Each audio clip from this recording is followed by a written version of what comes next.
friends. Do you remember the name of the boy and the girl in this story?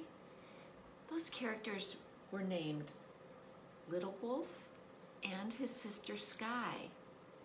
Do you know anyone who is named after an animal? Well, in Native American cultures, many times families named their child after something from nature. Maybe an animal, maybe a flower, maybe something about the weather, or maybe just something about the person because they ran fast. Maybe they would call someone he who runs fast, or she who can jump high. So in that story, we heard about Little Wolf. In this story that we read a long time ago, it was about a boy named Little Gopher, and Gopher is an animal. But then after he painted so beautifully and his paintbrushes turned in to flowers that look like paintbrushes, they changed his name to He Who Brought the Sunset to the Earth, because those flowers are the colors of the sunset. And he painted a beautiful painting of a sunset. Here's the story of the fire stealer. Do you remember when we read this one?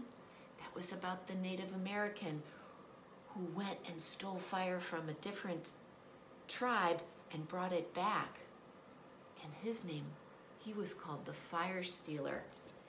And then we remember the son's daughter about the three sisters. Do you remember their names? Corn or maize, squash, and little bean. So corn, bean, and squash, the three sisters. Well, friends, I want you to think about maybe something you really like or something you're really good at, and maybe you can come up with a name for yourself. I have a name. My name, someone gave me, my brother gave me the name of Flower Along the Path. And there's a picture that I drew of a flower along a path. And I wrote it on the other side.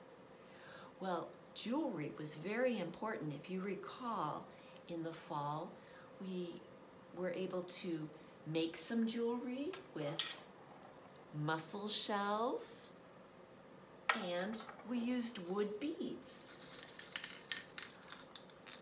In your activity kit, there are some beads, and there's one of these. It's a piece of wood, and it has a ring on it, and it's called a pendant, and it can be strung and worn around your neck like mine.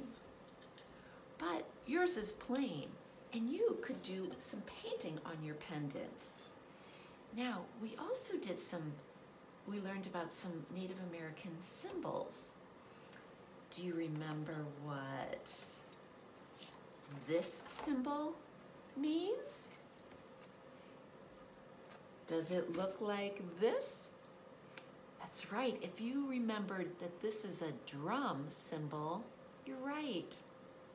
And you can paint or draw some of these symbols on your pendant or your drum, or in your activity kit, we also included a picture of a teepee. Now,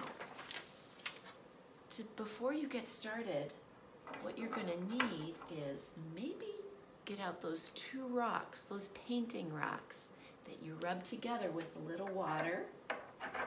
Really use your muscles to rub them together to make paint.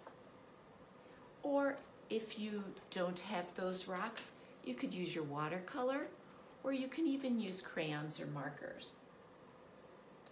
Now, I'm going to paint on my pendant first. Here's a symbol that you might remember. This is what I'm going to paint on my new pendant that I'm going to give to my daughter. It says happy, and that's the symbol for happy.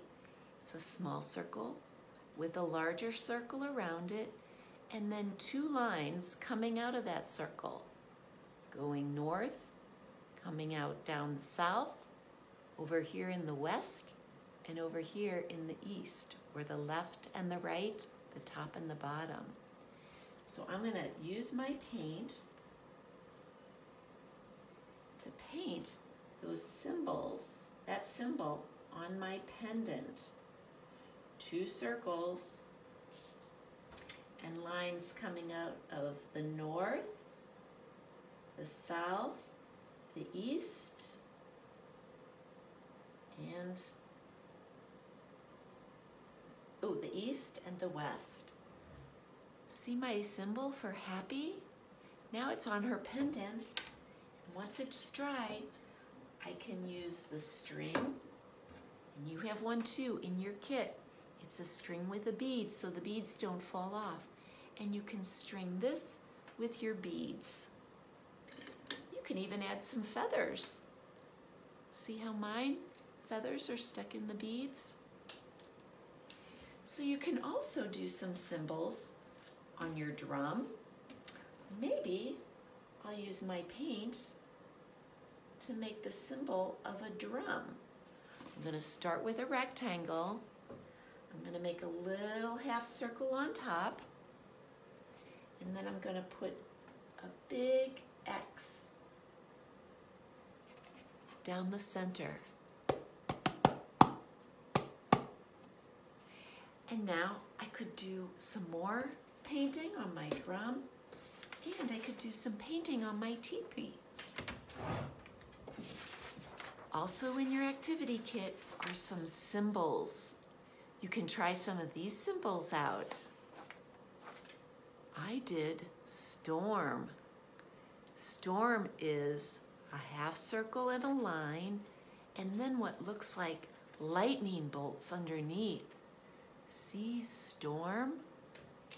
Now these two are similar, but they mean different things. This one is two curvy lines that match up, and that means river. Does it look like flowing water to you? Now over here I did the same thing. Two curvy lines, but down the center are little dashes. That symbol means path, like in my name, flower along the path. So friends, I hope you have fun decorating your pendant, stringing a bead necklace, maybe making paint and decorating your drum, and using some symbols to decorate your teepee or wigwam. Have fun with those activities, friends. I can't wait to see what you do. And I can't wait to hear about the kind of name you want to have as your Native American name.